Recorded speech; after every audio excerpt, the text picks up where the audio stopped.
નમસ્કાર વિદ્યાર્થી મિત્રો આજે આપણે આ વિડીયોની અંદર ધોરણ 7 વિષય સામાજિક વિજ્ઞાનની સ્વઅધ્યયન પોથીનો પાઠ નંબર 6 વિચરતી અને વિમુક્તિ જાતિની વાત કરવાના છીએ। તો અહીંયા પાઠ નંબર 6 નું આ રીતનું સંપૂર્ણ સોલ્યુશન છે। મિત્રો આવા જ સોલ્યુશન મેળવવા માટે આપણી ચેનલને સબસ્ક્રાઇબ કરો અને આ વિડીયો તમારા મિત્રો સાથે શેર કરો।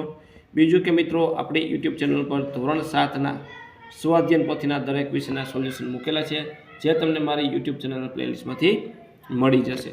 તો મિત્રો શરૂ કરીએ। ધોરણ 6 વિષય સામાજિક વિજ્ઞાનની સ્વઅધ્યયન પોથીનો પાઠ નંબર 6 વિચરતી અને વિમુક્ત જાતિઓ। તો નીચે આપેલ દરેક પ્રશ્નના ઉત્તર માટે આપેલા વિકલ્પમાંથી સાચો વિકલ્પ લખો। બંગડી અને સૌંદર્ય પ્રસાધનના વેપાર સાથે કઈ જાતિના લોકો જોડાયેલા છે? એ કાંગસિયા। વિચરતી અને વિમુક્તિ જાતિઓ અન્ય સમુદાયથી અલગ કરવા અંગ્રેજ સરકારે કયા કાયદા હેઠળ ખોટો આરોપ મૂકી ગુનેગાર સમુદાય તરીકે ઘોષિત કર્યો છે? તો એ। ત્યાર પછી નીચે આપેલ વિધાનો પૈકી કયું વિધાન વિચરતી અને વિમુક્તિ જાતિ સાથે સુસંગત નથી? તો સી। અને ચોથું છે વણજારાનો પોઠાનો સમૂહ બીજા કયા નામે ઓળખાય છે? તો બી ટાંડુ। ગુજરાતની વિચરતી જાતિઓમાં નીચે પૈકી કઈ જાતિનો સમાવેશ થતો નથી? ડી ડફેર। ગુજરાતમાં વિમુક્ત જાતિઓ દેવી પૂજક જાતિ માટે નીચે પૈકી કઈ બાબત લાગુ પડતી નથી? તો ડી।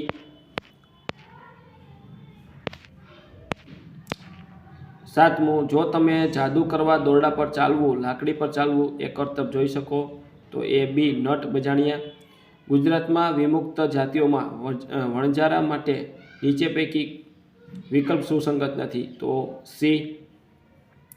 વિચરતી વિમુક્ત જાતિઓમાં દૂર દૂર રહેતા હોવા છતાં કઈ બાબતમાં સમાનતા જોવા મળે છે? ડી। પ્રશ્ન 2 અ યોગ્ય શબ્દ વડે નીચેના વિધાનોની ખાલી જગ્યા પૂરો। પહેલું, ભારત અને વિશ્વની કંડી વણજારા જાતિના લોકો હતા। વિચરતી વિમુક્ત જાતિઓમાં વણજારા સૌથી અગત્યના હતા। ત્રીજું, વિચરતી વિમુક્ત જાતિઓનું જીવન મોટે ભાગે વન્ય સંસાધન અને પશુપાલન પર આધારિત હતું। પ્રશ્ન 2 બી, મને ઓળખો। અમે શાકભાજીના ઉત્પાદન અને વેપાર સાથે જોડાયેલા જનજાતિ છીએ। દેવી પૂજક। યુદ્ધ દરમિયાન મુગલ સેના માટે અનાજ અમે લાવતા હતા। વણજારા। ત્રીજું, બજારમાં રસ્તા પર અમે દોરડા પર કરતબ બતાવીએ છીએ। નટ બજાણિયા। ચોથું, અમે સૌંદર્ય પ્રસાધનના વેપાર સાથે જોડાયેલ જનજાતિઓ છે। કાંગસિયા। અમારી કૌટુંબિક સમસ્યાઓમાં જ્ઞાતિ પંચ લદાવની ભૂમિકા ભજવે છે। દેવી પૂજક। ત્યાર પછી પ્રશ્ન 2 સી, નીચેના દરેક વિધાનોના ખોટા શબ્દ પર છેકો મારીને વિધાન ખરું બનાવો। વિચરતી અને વિમુક્ત જાતિઓ વ્યવસાય માટે એક સ્થળેથી બીજા સ્થળે સતત ભ્રમણ કરતી હતી। બીજું, દેવી પૂજક સમાજમાં અંધશ્રદ્ધાનું ઊંચું પ્રમાણ જોવા મળે છે। ત્રીજું, મધ્ય એશિયાની અનેક ચીજ વસ્તુઓ વણજારા દ્વારા ભારતમાં આવતી અને ભારતથી બહાર જતી। આજે વણજારા પરંપરાગત વ્યવસાય બંધ થયો છે। શિક્ષણ અને જાગૃતિના અભાવે વિચરતી અને વિમુક્તિ જાતિઓમાં ગરીબી અને બેરોજગારી જોવા મળે છે। પ્રશ્ન 3 નીચેના પ્રશ્નના ઉત્તર 1-2 વાક્યમાં લખો। વિચરતી વિમુક્ત જાતિઓ અને સ્થાયી ખેડૂતો વચ્ચે કઈ કઈ વસ્તુઓનું વિનિમય થતું? વિચરતી વિમુક્ત જાતિઓ અને સ્થાયી ખેડૂતો વચ્ચે અનાજ, કપડાં, વાસણ અને અન્ય વસ્તુઓ માટે ઊન, ઘી વગેરે વસ્તુઓના વિનિમય પણ કરતા હતા। ભારતની વિચરતી જાતિઓમાં કઈ કઈ જાતિઓનો સમાવેશ થાય છે? ભારતની વિચરતી જાતિઓમાં અઘોરી, બહુરૂપી, વણજારા, બરડા, ભામટા, ભોવી, ચિતોડિયા, હેલવા, ઈરાની, જાતિગર, કોટોડિયા, બૈરાગી, પારધી, તલવાર, કામતી વગેરે સમાવેશ થાય છે। ત્યાર પછી 3 આવે છે ગુજરાતની વિચરતી જાતિઓમાં કઈ કઈ જાતિઓનો સમાવેશ થાય છે? ગુજરાતની વિચરતી જાતિઓ બજાણિયા, ગારોડી, વાંસફોડા, ભવૈયા, રાવળ, કાંગસિયા, સલાટ વગેરે જેવી જાતિઓનો સમાવેશ થાય છે। વિમુક્ત જાતિઓ કઈ રીતે સન્માનભર્યું સ્થાન પામી? ભારત સરકારે સ્વતંત્રતા બાદ ઈસવીસન 1952માં આ કાળા કાયદાથી આ જાતિઓને મુક્ત કરવા તેઓ વિમુક્ત જાતિઓ તરીકે સન્માનભર્યું સ્થાન પામી છે। ભારત સરકારે વિચરતી વિમુક્ત જાતિના બાળકો માટે શું વ્યવસ્થા કરી છે? ભારત સરકારે વિચરતી વિમુક્ત જાતિના બાળકો માટે તેમને સ્થાયી કરવા માટે માટેની બાબતોનો સમાવેશ કરેલ છે. તેમના બાળકો માટે ખાસ આશ્રમ શાળાઓ અને છાત્રાલયોની સ્થાપના કરવામાં આવી છે. વિચરતી વિમુક્ત જાતિઓમાં સૌથી અગત્યની જાતિ કઈ છે? વિચરતી વિમુક્ત જાતિઓમાં સૌથી અગત્યની જાતિ છે વણજારા. નટ બજાણિયા કઈ પ્રવૃત્તિઓ દ્વારા લોકોનું મનોરંજન કરતા હતા? નટ બજાણિયા જુદા જુદા કરતબ કરીને પોતિયું રડતા હતા. તેમાં અંગ કરતબની ઘણી બધી કલાઓ તેઓ જાણતા હતા. જાદુ કરવા, દોરડા પર ચાલવું, લાકડી પર ચાલવું જેવા કરતબો કરી લોકોનું મનોરંજન કરતા હોય છે. વિવિધ વિચરતી અને વિમુક્ત જાતિઓમાં કઈ બાબતમાં સમાનતા જોવા મળે છે? વિવિધ વિચરતી અને વિમુક્ત જાતિઓમાં કુટુંબ પ્રથા, ભાષા, ખોરાક, પહેરવેશ અને અન્ય જીવનશૈલી સમાન હોય છે. નીચે આપેલા પારિભાષિક શબ્દની સમજૂતી આપો. જીવનશૈલી, વણજારા અને વિચરતી વિમુક્ત જાતિઓ. તો જીવનશૈલી છે જે તે જાતિની રહેણી કરણી, તેના રીત રિવાજો, ઉત્સવો, તેના પહેરવેશ વગેરે બાબતોના અભ્યાસની જીવનશૈલી કહેવામાં આવે છે. વણજારા સાથે સંકળાયેલ લોકો વણજારા કહેવાય છે. આ વિચરતી વિમુક્ત જાતિઓમાં વણજારા સૌથી અગત્યની જાતિ છે. વિચરતી વિમુક્ત જાતિ પોતાના વ્યવસાય માટે તેમજ જીવન નિર્વાહ માટે એક સ્થળેથી બીજા સ્થળે સતત ભ્રમણ કરતી રહેતી જાતિઓને વિચરતી અને વિમુક્ત જાતિઓ કહેવાય છે. ત્યાર પછી ટૂંક નોંધ લખવાની છે મિત્રો.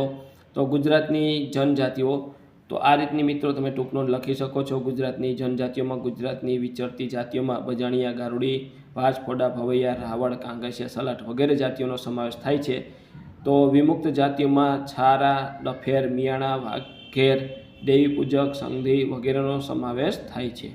આ બધી જાતિઓમાં ભારત સરકારે અતિ પછાત અને વધુ પછાત મૂકી વિકાસ માટે વિશિષ્ટ યોજના બનેલ છે. આ યોજનામાં આ સમૂહ સતત સ્થળાંતર રહેતા હોવાથી તેમને સ્થાયી કરવા માટેની બાબતોનો સમાવેશ કરેલ છે. તેમના બાળકો માટે ખાસ આશ્રમ શાળાઓ અને છાત્રાલયોની સ્થાપના કરવામાં આવી છે. કેટલીક વિચરતી અને વિમુક્ત જાતિઓને જીવનશૈલીને આપણને ભારત અને ગુજરાતના સંદર્ભમાં જાણવાનો પ્રયત્ન કરીશું, જેમાં દેવી પૂજક, વણજારા, નટ બજાણિયા, કાંગસિયા અને અન્ય જાતિનો સમાવેશ થાય છે. ત્યાર પછી મિત્રો વણજારા આવે છે. તો વણજારા વિશે તમારે ટૂંક નોંધ આ રીતની લખવાની છે. આ રીતની ટૂંક નોંધ આવશે વણજારા વિશે.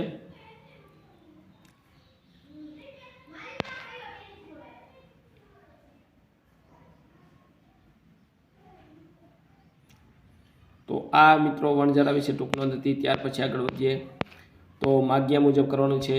તમારા વિસ્તારમાં જોવા મળતી વિચરતી વિમુક્ત જાતિની યાદીઓ શિક્ષકની મદદથી તૈયાર કરો. તો આ રીતની મિત્રો યાદી તૈયાર કરવાની છે.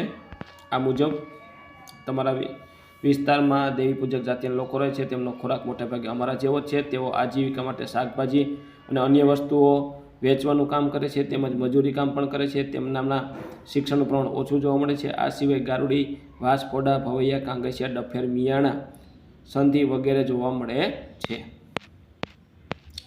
તમારા ગામમાં રહેતી વિચરતી વિમુક્ત જાતિના કુટુંબની મુલાકાત લઈ તેમના જીવનશૈલીની માહિતી તૈયાર કરો. અમારા ગામમાં દેવી પૂજક જાતિના લોકો રહે છે, તેમનો ખોરાક મોટે ભાગે અમારા જેવો જ છે. તેઓ આજીવિકા માટે શાકભાજી અને અન્ય વસ્તુઓનું વેચવાનું તેમજ મજૂરી જેવા કામ કરે છે. તેમનામાં શિક્ષણનું પ્રમાણ ઓછું જોવા મળે છે. ત્યાર પછી નીચેના શબ્દ ચોરસમાં ભારતમાં રહેતી કેટલીક જનજાતિઓનું નામ છુપાયેલ છે તે શોધીને લખો. એમાં દેવી પૂજક, ભાવૈયા, પછી બરાબર રાવળ, કાંગસિયા, સલાટ. તો આ રીતની મિત્રો અહીંયા આવશે. તો મિત્રો આ હતું આપણું ધોરણ 7 વિષય સામાજિક વિજ્ઞાનની સ્વઅધ્યયન પોથીનું પાઠ નંબર 6નું સંપૂર્ણ સોલ્યુશન. આવા જ સોલ્યુશન મેળવવા આપણી ચેનલ સબસ્ક્રાઈબ કરો અને આ વિડીયો તમારા મિત્રો સાથે શેર કરો. બીજું કે મિત્રો આપણી યુટ્યુબ ચેનલ પર ધોરણ 7ના સ્વઅધ્યયન પોથીના દરેક વિષયના સોલ્યુશન મૂકેલા છે, જે તમને મારી યુટ્યુબ ચેનલ પ્લેલિસ્ટમાંથી મળી જશે.